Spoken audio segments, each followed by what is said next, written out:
முக்கிய தீர்மானங்கள். அதுல முதல் 2 தீர்மானங்கள் உறுதியாக ஒருவர் நிறைவேற்ற காத்திருக்கிறார். எனவே தீர்மானம் 3 இருந்து ஒவ்வொன்றாக முன்மொழிந்து நிறைவேற்ற போகிறோம். தீர்மானம் 3, விவசாயிகளின் போராட்டத்திற்கு எதிரான அரசின் அதிகார மீறலை கண்டிக்கிறோம். மேல்மா சிப்கட் விரிவாக்க திட்டத்தை திரும்ப பெற வேண்டும். தீர்மானம் எண் 4, நெல் கொள்முதல் செய்வதில் தனியார் நிறுவனங்களை அனுமதிக்க கூடாது என்பதை வலியுறுத்துகின்ற தீர்மானம். தீர்மானம் 5, பெரும் நட்டத்தை சந்தித்துள்ள மா விவசாயிகளுக்கு இழப்பீடு வழங்க உரிய நடவடிக்கை தேவை. தீர்மானம் 6, மலைக்கோட்டை மாநகரில் நடக்கும் மணல் கொள்ளை தடுக்கப்பட வேண்டும். தீர்மானம் 7, என்எல்சிக்கு நிலம் கொடுத்தவர்களுக்கு முழுமையான இழப்பீட்டுத் தொகை, குடும்பத்தினருக்கு வேலைவாய்ப்பு மற்றும் ஒப்பந்த தொழிலாளர்களை நிரந்தர தொழிலாளராக வலியுறுத்தி தீர்மானம். தீர்மானம் 8, விசைத்தறி தொழிலாளர்கள் கோரிக்கையை முத்தரப்பு பேச்சுவார்த்தை மூலம்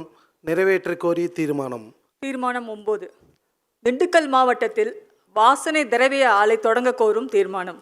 தீர்மானம் எண் 10, தூத்துக்குடி, கன்னியாகுமரி ஆகிய மாவட்டங்களில் கனிம வள கொள்ளையை தடுத்து நிறுத்த வேண்டும். தீர்மானம் 11, ஜாக்டோ ஜியோ போராட்டத்திற்கு ஆதரவு. தீர்மானம் 12, அரசு மருத்துவர்களை நம்பி வைத்து ஏமாற்றாமல் கொடுத்த வாக்குறுதியின்படி அவர்களின் கோரிக்கையை உடனடியாக நிறைவேற்ற வேண்டும் என்ற தீர்மானம். 13, உறுப்பினர் சேர்க்கை அணி மாநில செயலாளர் திருமதி விஜயலட்சுமி அக்கா அவர்கள். தமிழக மீனவர்கள் பிரச்சினைக்கு நிரந்தர தீர்வு காண கச்சத்தீவை குத்தகை அடிப்படையில் ஒன்றிய அரசு கேட்டு பெற வேண்டும்.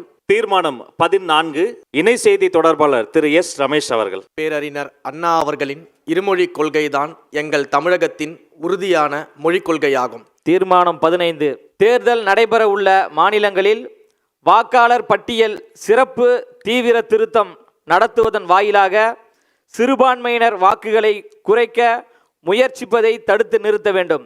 தீர்மானம் 16, கீழடியில் தமிழர் நாகரிகத்தை மூடி மறைக்கும் ஒன்றிய பாஜக அரசுக்கு செயற்குழு கடும் கண்டனத்தை தெரிவித்துக் கொள்கிறது. தீர்மானம் 17, தமிழக வெற்றி கழகத்திற்கு எதிராக கபட நாடக திமுக அரசின் அராஜக போக்கிற்கு கண்டனம். தீர்மானம் 18, இதை முன்மொழிய கழக தேர்தல் பிரச்சார மேலாண்மை பொதுச் செயலாளர் திரு ஆதவ் அர்ஜுனா அவர்களை அன்போடு அழைக்கிறோம். காவல்துறை விசாரணையின் போது தொடர்ந்து பலர் கொல்லப்படுவதற்கும் அதனை தடுக்க தேவையான நடவடிக்கைகளை மேற்கொள்ளாத உள்துறை அமைச்சருக்கும் கண்டனம். தீர்மானம் 19, தொகுதி மறுசீராய்வு ஒரே நாடு ஒரே தேர்தல் முறைக்கு கண்டனம் தெரிவிக்கும் தீர்மானம். தீர்மானம் 20, போற்றுதலுக்குரிய பொதுச் செயலாளர் அண்ணன் திரு என் ஆனந்த் அவர்களை அன்போடு அழைக்கிறேன். பெரியார் அண்ணாவை அவமதிக்கும் பிஜேபியின் பிளவுவாத அரசியலை கண்டிக்கும் தீர்மானம். தீர்மானம் 2, தீர்மானம் 1 இரண்டையும் உங்கள் முன்னால் வழங்குவதற்காக வீடியோ காலில் வரக்கூடிய தலைவர் அல்ல, வீட்டுக்கே வரக்கூடிய தலைவர், தமிழக வெற்றி கழகத்தினுடைய தலைவர் தளபதி அவர்கள். தீர்மானம் 2, கொள்கை எதிரிகள் மற்றும் பிளவுவாத சக்திகளுடன் என்றைக்கும் நேரடியாகவோ மறைமுகமாகவோ கூட்டணி இல்லை.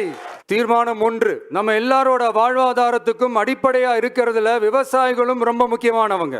அப்படிப்பட்ட நம்ம விவசாயிகளுக்காக அவங்க கூட நிற்க வேண்டியது நம்ம கடமை.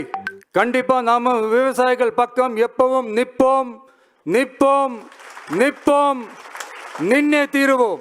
பரந்தூர் விமான நிலைய பிரச்சனை தொடர்பா தமிழ்நாடு முதலமைச்சர் மாண்புமிகு திரு மு.க. ஸ்டாலின் அவர்களுக்கு ஒரு கடிதம் எழுதியிருக்கிறோம். மாண்புமிகு தமிழ்நாடு முதலமைச்சர் அவர்களுக்கு வணக்கம்.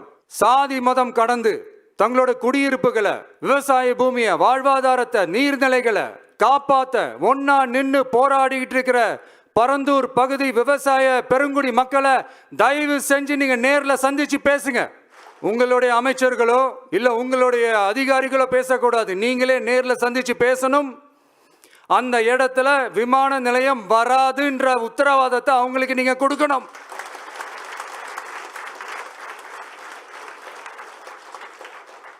இதையெல்லாம் நீங்க செய்யாம எல்லாத்தையும் கடந்து போகணும்னு நீங்க நினைச்சீங்கன்னா பரந்தூர் பகுதி விவசாய மக்களையும் பொதுமக்களையும் நானே அழைச்சிக்கிட்டு வந்து தலைமை செயலகத்துல உங்களை நேர்ல